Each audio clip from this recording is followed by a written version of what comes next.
Hi, in this video I want to show you how I use the M32 edit to prepare the desk scene so I can save some time in the studio. First thing I do is I load up my scene, and this is a blank scene that I've created. Now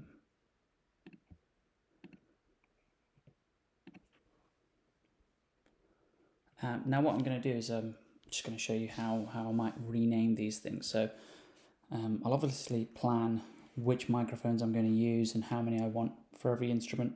In this instance, I've got a kick, snare top, bottom, hi-hat, floor tom, mid-tom, high tom, overhead left, overhead right, bass, guitars, keys, vocals, backing vocals, comm mics. That's all going to be in the live room. And then we've got 3 other rooms here, which I haven't set up for anything.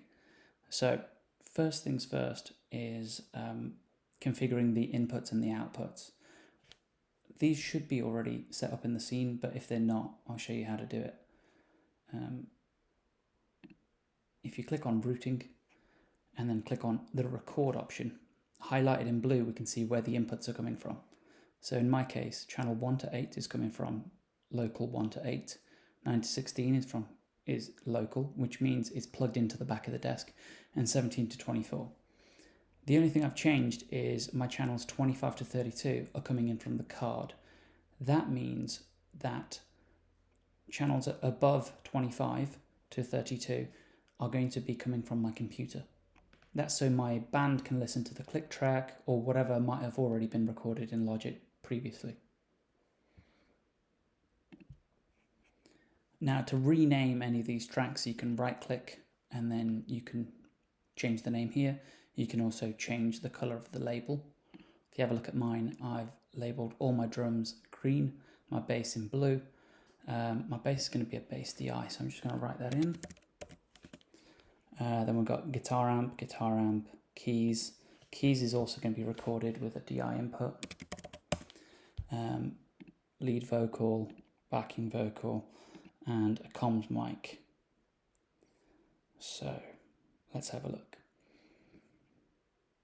First thing I might want to do is configure some of the channels so that they work in my advantage. So I already know on the bottom snare I'm going to have to flip the phase. That's located right here. That's this light here. The polarity button then becomes highlighted and I can configure this channel to flip the polarity.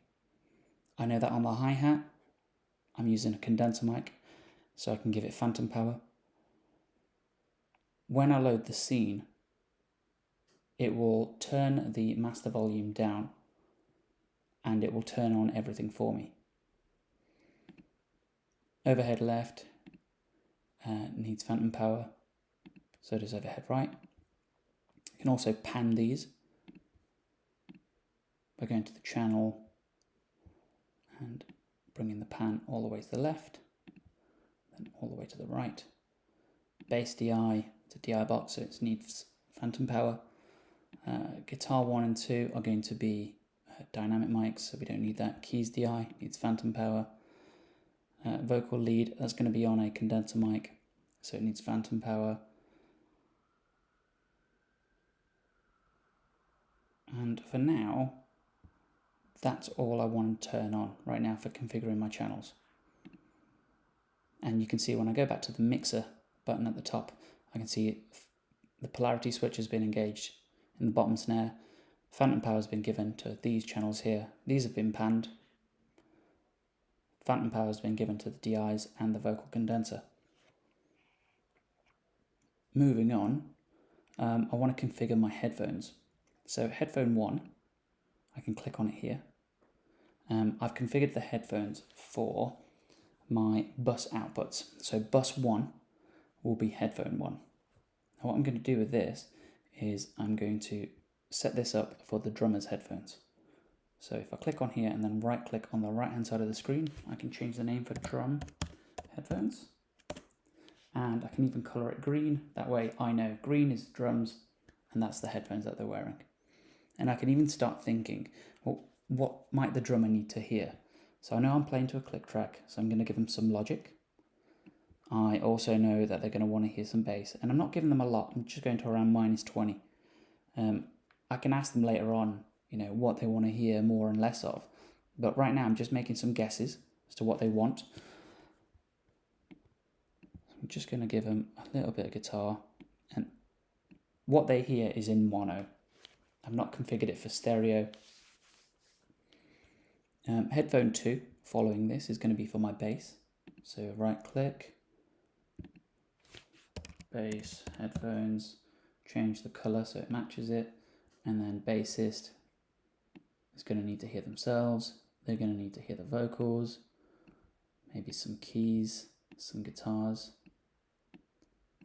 And this is just some planning to begin with. I'm going to give them some click as well. So that's how I would configure my headphones. Now when I'm done configuring the headphones, I can go back to main left and right. What else can I show you?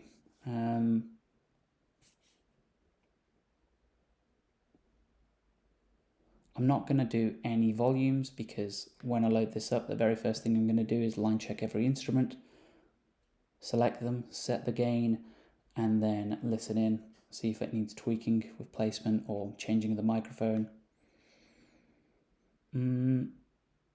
Yeah, I think that's everything for now. So what I'm going to do is I'm going to save this scene. I'm going to click save it as scene, and then I'm going to save it directly to my USB drive, which I can then stick into the computer. I can then stick it into the mixing desk and then load the scene from there. I hope this helps some of you.